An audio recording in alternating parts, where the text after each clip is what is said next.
नमस्कार दर्शकों। हमारा स्वास्थ्य हमारे लिए बहुत अनमोल है। हमारे शरीर का हर एक अंग हमारे लिए महत्वपूर्ण होता है और इनकी सुरक्षा हमारी जिम्मेदारी है।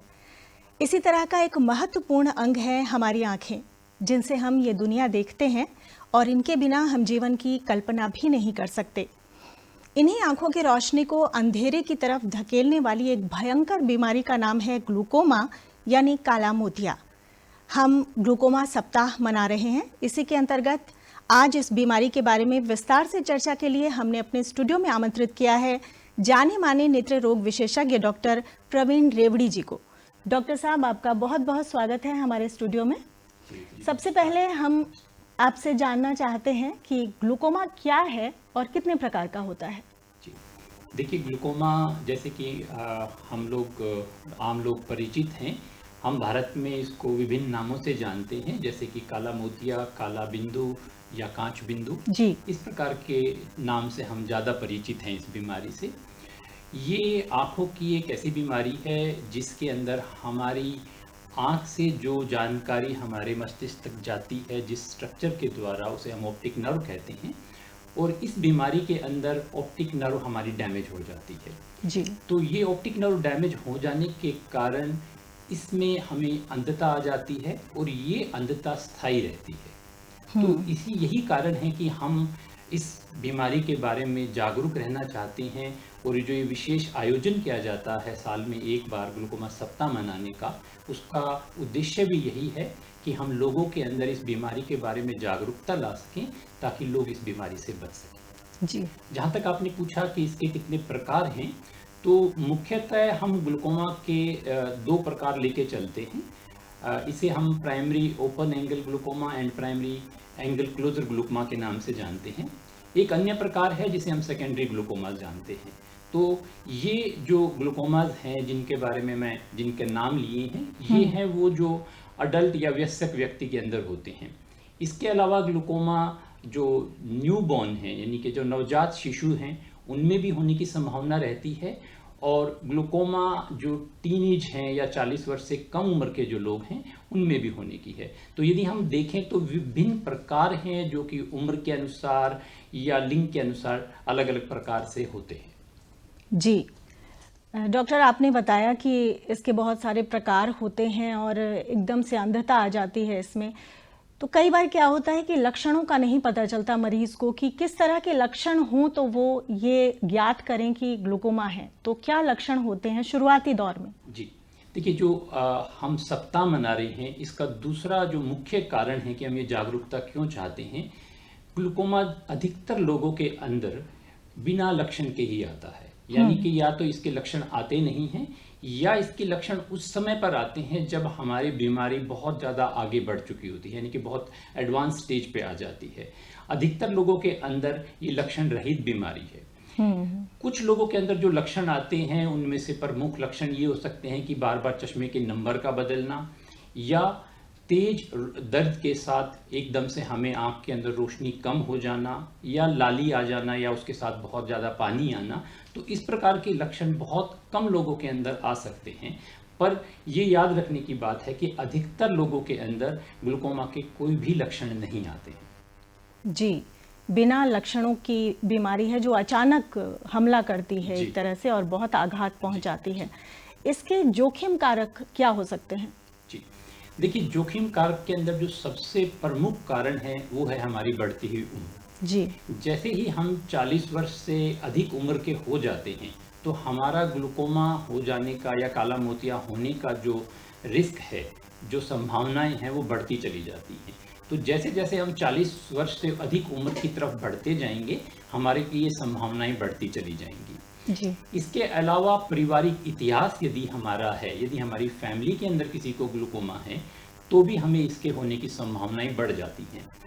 आमतौर पे जब हम किसी व्यक्ति से पूछते हैं कि आपके पारिवारिक पृष्ठभूमि में कोई किसी व्यक्ति को काला मोतिया या ग्लूकोमा नहीं है, तो बहुत आसानी से कई बार वो सिरे से नकार देते हैं।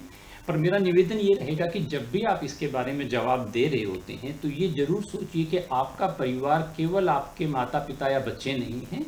आपके जो माताजी के परिवार से हैं, आपकी मौसी हैं, मामा हैं, या पिताजी के परिवार से जो लोग हैं वो भी आपके पारिवारिक पृष्ठभूमि में आते हैं, तो हमें उनके बारे में भी पता होना चाहिए कि उनको इस प्रकार का ग्लूकोमा का कोई इतिहास तो नहीं है। इसके अलावा कुछ कंडीशंस ऐसी हैं जिनमें एकदम से ग्लूकोमा आ जाता है या काला मोतिया आ जाता है, या कुछ दवाओं के सेवन से है, जैसे कि स्टेरॉइड दवाएं हैं, तो स्टेरॉइड दवाओं के सेवन से भी काला मोतिया होने की संभावना बढ़ती है। पर मैं यहाँ पर ये विशेष रूप से कहना चाहूँगा कि हमें स्टेरॉइड दवाइयाँ बहुत सारी कंडीशंस में लेनी पड़ती हैं, तो उसमें घबराना नहीं है कि मतलब मेरे शब्द ये कन्वे ना करें कि भाई ये दवाई इतनी खतरनाक है कि इसको हमें लेना ही नहीं है कि काला मोतिया हो जाएगा। बट यस, यदि हम ये ले रहे हैं तो हमें इससे थोड़ा सा अलर्ट रहना है कि ये दवाइयाँ यदि हम बिना किसी डॉक्टर के राय के लेते जा रहे हैं तो वो हमें आगे जाके नुकसान कर सकती हैं। तो दवाइयों का एक पृष्ठभूमि है जिससे कि काला मोतिया हो सकता है। इसके अलावा कुछ जो कारक हैं वो इस प्रकार के हैं जिन्हें हम बदल नहीं सकते। जैसे महिलाओं को प्राइमरी एंगल क्लोजर ग्लूकोमा होने की संभावनाएं अधिक हैं, क्योंकि उनकी जो आँखों की लंबाई है या वॉल्यूम है वो थोड़ा कम होता है, तो वहाँ पर प्रेशर आंखों के अंदर बढ़ने की संभावनाएं ज़्यादा हो जाती हैं। इसी प्रकार से जिन लोगों को दूरदृष्टि रोग या मायोपिया है उन लोगों को भी ये बीमारी होने की संभावनाएं अधिक हो जाती हैं।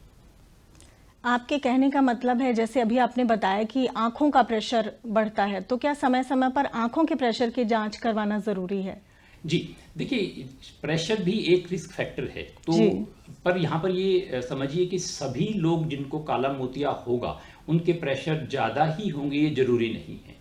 एक प्रकार ग्लूकोमा की रहती है जिसे हम नॉर्मल टेंशन ग्लूकोमा भी कहते हैं, तो इन लोगों के अंदर काला मोतिया होता है जबकि कि उनका प्रेशर नॉर्मल रेंज के अंदर ही रहता है। तो प्रेशर भी एक तरह का एक जोखिम कारक है जिसके बारे में यदि हमें पता है और हम उसका मापन करते हैं, यदि वो अधिक है तो उन लोगों को होने की संभावना अधिक है।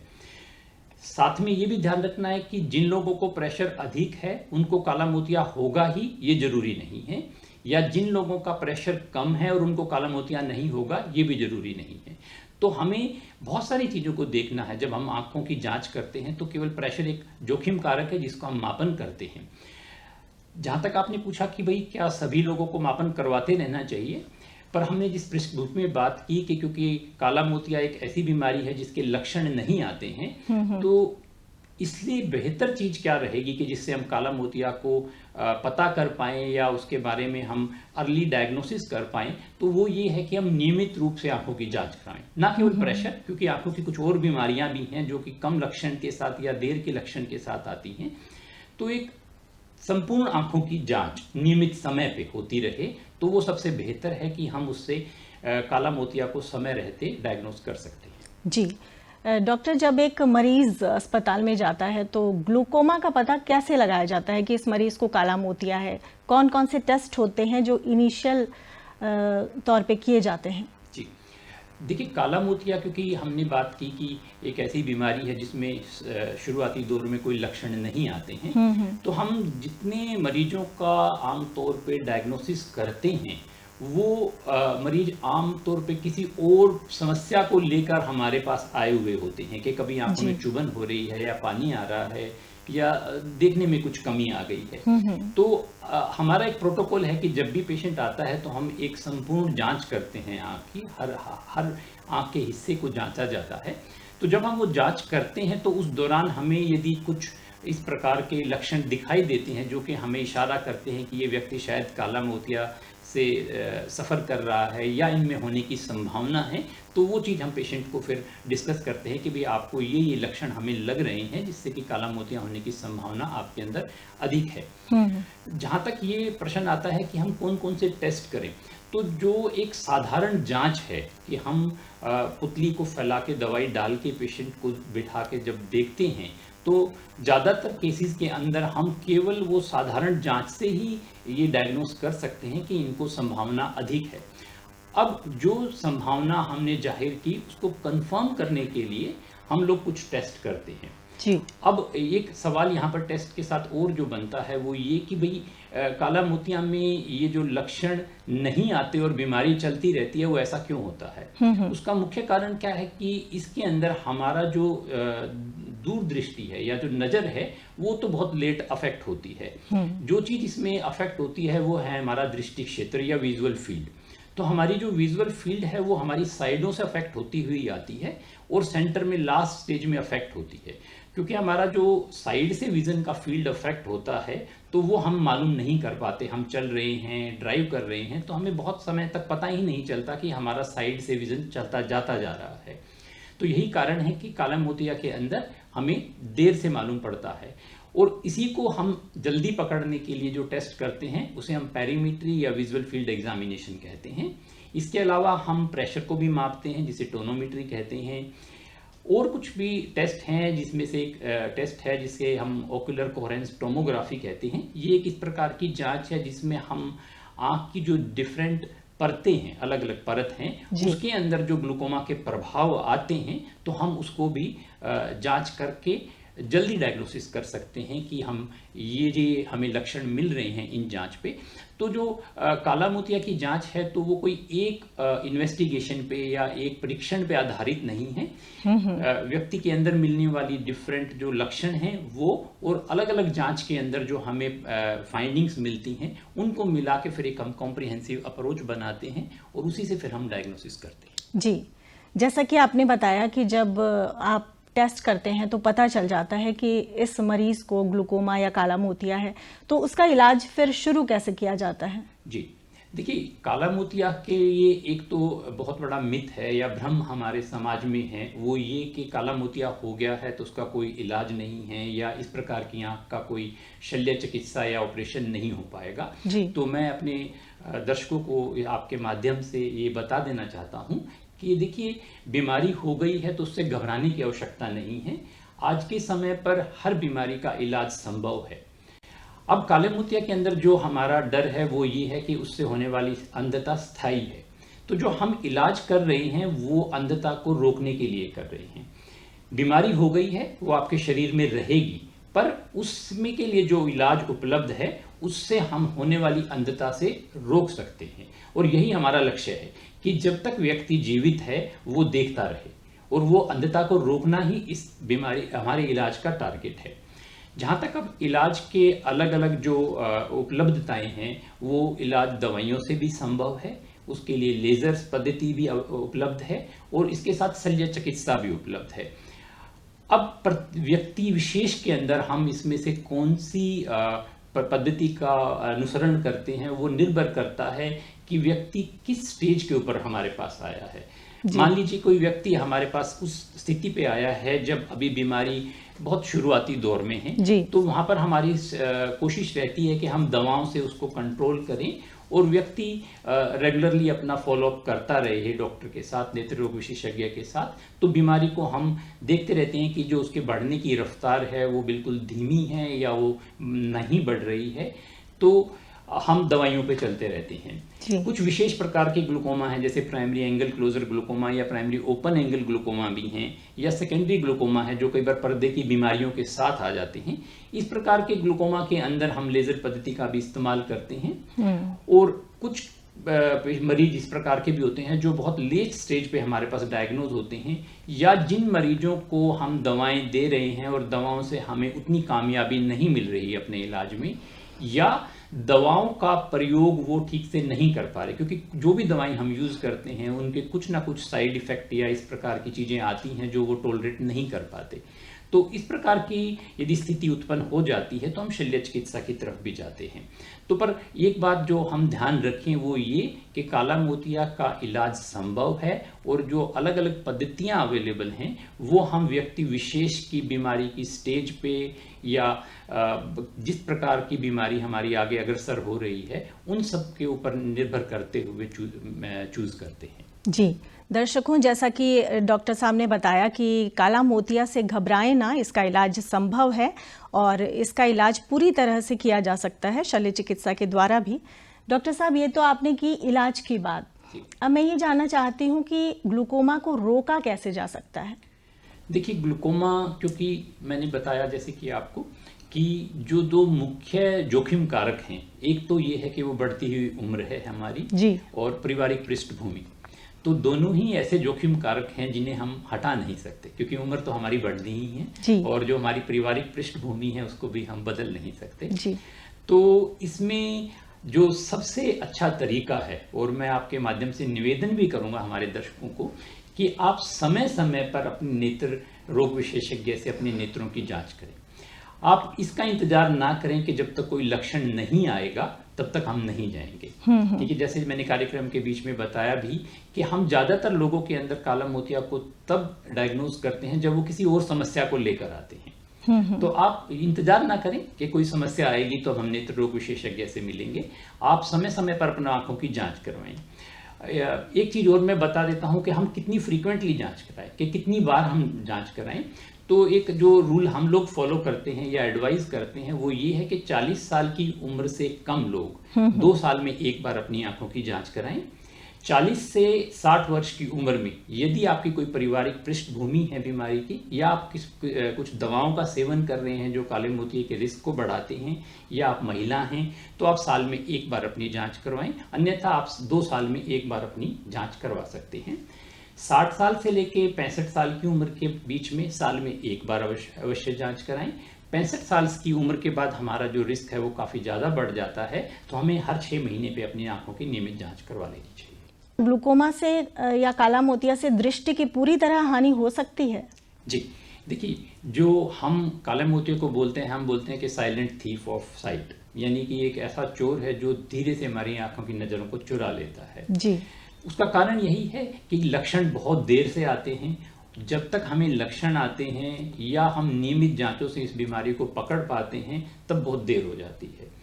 तो क्योंकि इसमें जो हमारी आंखों की रोशनी जा रही है वो स्थायी रूप से जा रही है।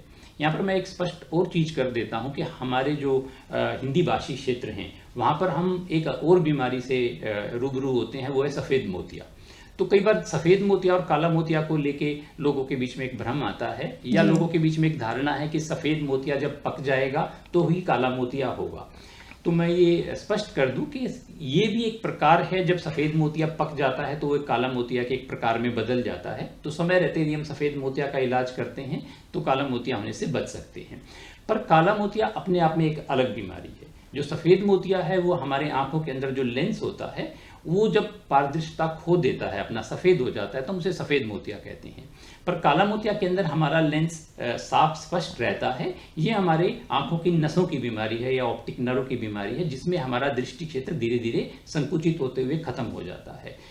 सफ़ेद मोतिया में होने वाली अंधता अस्थायी है, यानी कि जैसे ही हम सफ़ेद मोतिया को निकालेंगे, शल्य चिकित्सा से लेंस का प्रत्यारोपण करेंगे, हमारी अंधता खत्म हो जाती है। बट काले मोतिये के अंदर जो हमारी अंधता है वो स्थायी है, क्योंकि वहाँ पर हमारी जो नर्व्स या ऑप्टिक नर्व डैमेज हो रही है, खराब हो रही है, वो दोबारा रिकवर नहीं कर सकती। तो यहाँ पर बचाव ही बेहतर इलाज है, रादर देन कि हम जैसे इंतजार करें कि बीमारी हो जाए और हम इलाज करें, हम बचाव करें।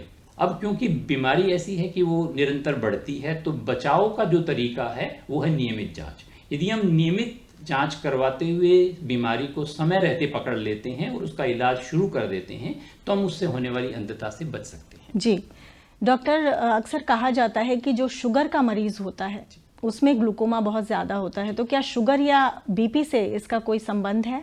जी देखिए, शुगर और जो बीपी की बीमारियां हैं उसके बारे में काले मोतिया का जो संबंध है उसके बारे में बहुत स्पष्ट रूप से अभी हमारे जो वैज्ञानिक परीक्षणों के साथ जो हमारी एविडेंस आती है बहुत स्पष्ट नहीं है। हालांकि जो शुगर या मधुमेह है उसमें जो काला मोतिया होता है वो एक अलग प्रकार का है। तो जिन लोगों को मधुमेह है और वो आंखों के अंदर भी यदि उसके लक्षण आ गए हैं तो उसमें एक काला मोतिया हो जाता है जिसे हम न्यूवेस्कुलर ग्लूकोमा कहते हैं।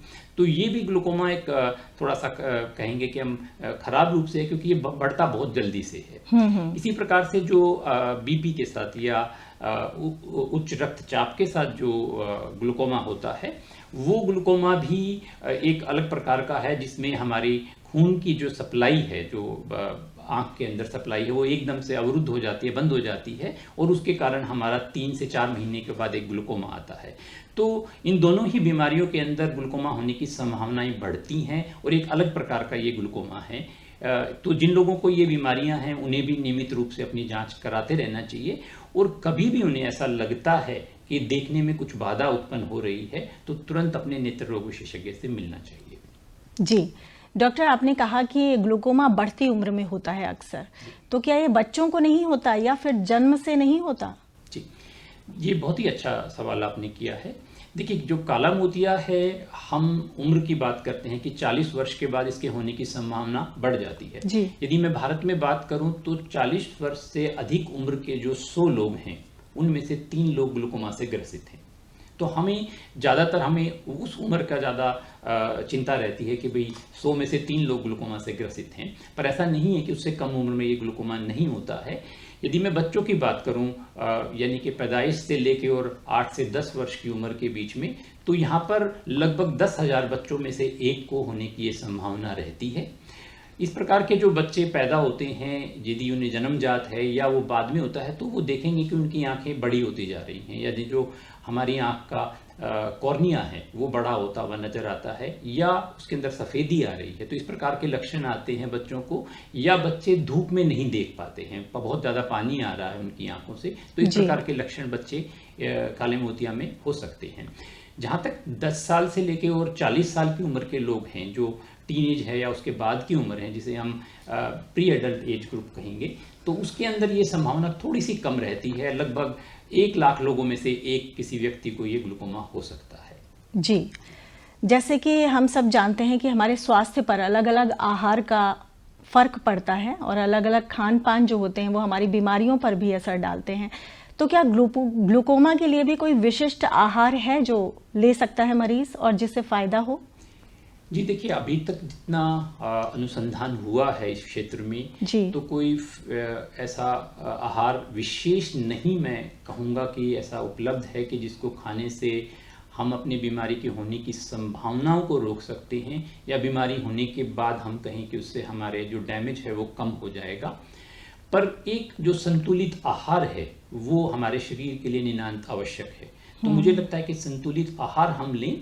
इसके अलावा जो सब्जियां और फल की बात करते हैं हम, वो विशेष रूप से मुझे लगता है कि आंखों के लिए लाभदायक हैं।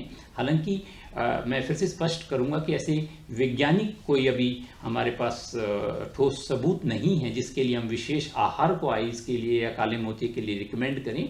बट जो खट्टे पदार्थ हैं जिनमें विटामिन सी है, क्योंकि विटामिन सी एक बहुत अच्छा एंटीऑक्सीडेंट है, ये हमारे बीमारी के अंदर जो मैकेनिज्म रहते हैं उससे लड़ने में मदद करता है।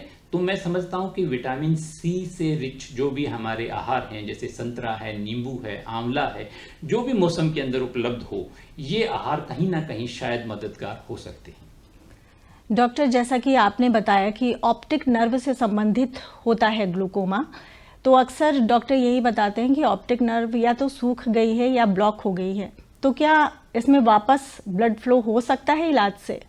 जी, जो कई बार हम शब्दावली इस्तेमाल करते हैं मरीज को साधारण रूप से समझाने के लिए, वो यही करते हैं कि आपकी नस सूख गई है या सफ़ेद पड़ गई है। देखिए, सफ़ेद पड़ जाना या सूख जाने का मतलब है कि अब हमारी नस के अंदर, जैसे हमारी नस है कैसे, हमारी नस एक रस्सी की तरह है, जैसे उसके अंदर बहुत सारे फाइबर होते हैं, धागे होते हैं, उसी तरह से हमारी नस के अंदर बहुत सारे छोटे छोटे धागे की तरह हैं जो कि हमारी जानकारी को आँख से और मस्तिष्क तक लेके जाते हैं। तो धीरे धीरे जब ये हमारे नर्व फाइबर्स डैमेज होते हैं, तो जो हमारा तंत्रिका तंत्र या नर्व फाइबर्स हमारे शरीर के अंदर है, ये इस प्रकार का ऊतक या टिश्यू है जो एक बार खराब हो जाए या डैमेज हो जाए तो वो दोबारा रिकवर नहीं करता। तो अनफॉर्चुनेटली अभी तक जितना हम संभव है या जो इलाज उपलब्ध हैं, उसके अंदर ऑप्टिक नर्व यदि डैमेज हो जाती है तो उसकी रिकवरी संभव नहीं रहती है। जी, ग्लूकोमा के लिए कोई दवाइयां हैं जो मेडिसिन से अगर आप इसको ठीक कर सकते हैं, ऐसे मरीजों को आप दवाइयां देते हैं? जी, देखिए, ग्लूकोमा के लिए जैसे अपन ने बीच में भी बात की कि सभी प्रकार की पद्धतियां उपलब्ध हैं। तो जो दवाएं हैं वो आई ड्रॉप्स की फॉर्म में आती हैं। तो बहुत सारी दवाइयां इस समय उपलब्ध हैं। तो इसीलिए मैं लोगों को ये आश्वस्त करना चाहूँगा कि इलाज उपलब्ध है, और ये जो दवाइयाँ उपलब्ध हैं ये आमतौर पे आंखों के अंदर बढ़े हुए दबाव को कम करने के लिए दी जाती हैं। तो जब हम आंखों का दबाव कम कर देते हैं, तो क्योंकि एक जोखिम कारक है दबाव का बढ़ा रहना, तो हमारे आंखों के अंदर जो नस है उसको डैमेज होने की संभावना भी कम हो जाती है।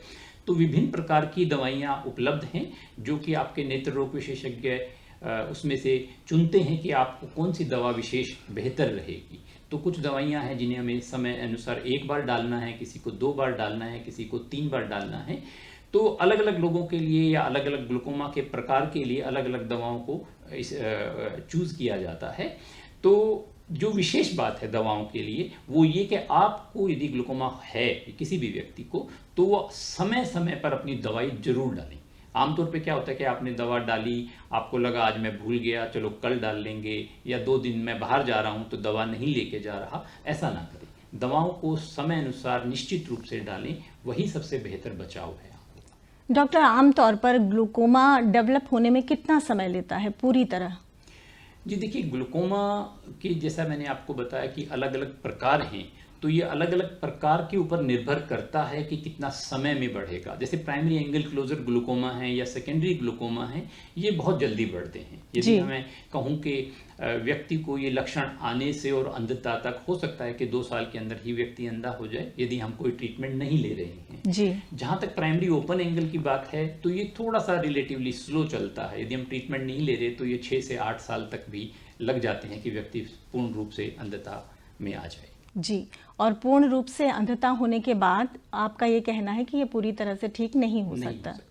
जी, अंत में मैं आपसे एक बार फिर से ये जानना चाहती हूँ कि जो हमारे दर्शक हैं, आपको देख रहे हैं, उनके लिए आप कोई जागरूकता का संदेश देना चाहते हो जिससे वो ग्लूकोमा से अवेयर रहें? जी देखिए, मैं दूरदर्शन के माध्यम से, आपके माध्यम से संदेश देना चाहूँगा कि आँखों की नियमित जांच ही सबसे अच्छा बचाव है कि आप इस बीमारी से बच पाएँ, इससे होने वाली अंधता से बच पाएँ। आप ये भी जागरूक रहिए कि आपकी पारिवारिक पृष्ठभूमि में किसी व्यक्ति को ग्लूकोमा तो नहीं। आप ये भी ध्यान रखें कि जब आपको कोई भी दवाई प्रिस्क्राइब की जाती है, बिना प्रिस्क्रिप्शन के या डॉक्टरी देखभाल के बिना आप वो दवाइयों का सेवन ना करते रहें। जी। यदि आपको लगता है कि इन दवाओं से ये संभावना है, यदि आपको स्टेरॉइड दिया गया है, तो आप अपने डॉक्टर से इसके बारे में डिस्कस कर सकते हैं कि मुझे इसको आगे जाके काले मोतिया होने की संभावना तो नहीं है, या आपको यदि लंबे समय तक कुछ बीमारियों में स्टेरॉइड लेना पड़ रहा है तो आप अपनी आंखों की नियमित जांच कराते रहें। तो सार में मैं केवल यही कहूँगा कि जो जागरूकता है काले मोतिये के लिए, वही सबसे बड़ा हथियार है कि हम इससे होने वाली अंधता से बच पाएंगे। तो आपको जागरूक रहना जरूरी है। जी दर्शकों, जैसा कि डॉक्टर प्रवीण रेवड़ी जी ने बताया कि जागरूकता सबसे ज़्यादा ज़रूरी है। कहते हैं ना कि prevention is better than cure. आज ग्लूकोमा यानी काला मोतिया के बारे में डॉक्टर साहब ने बहुत सारी जानकारी दी, इनके लक्षणों के बारे में बताया, बचाव के बारे में बताया, इलाज के बारे में बातें की, और सबसे बड़ी बात कि हमें जागरूक रहना है इस बीमारी के प्रति, ताकि ये बीमारी हमारे ऊपर हमला न कर सके, हमें आघात न पहुंचा सके। डॉक्टर प्रवीण रेवड़ी जी, आज आप हमारे स्टूडियो में आए और हमारे दर्शकों को इतनी अच्छी जानकारी दी, इसके लिए आपका बहुत बहुत धन्यवाद। जी बहुत धन्यवाद, और दूरदर्शन का भी कि उन्होंने इस बीमारी के लिए इस सप्ताह विशेष के अंदर इस प्रकार का कार्यक्रम अरेंज किया। बहुत धन्यवाद।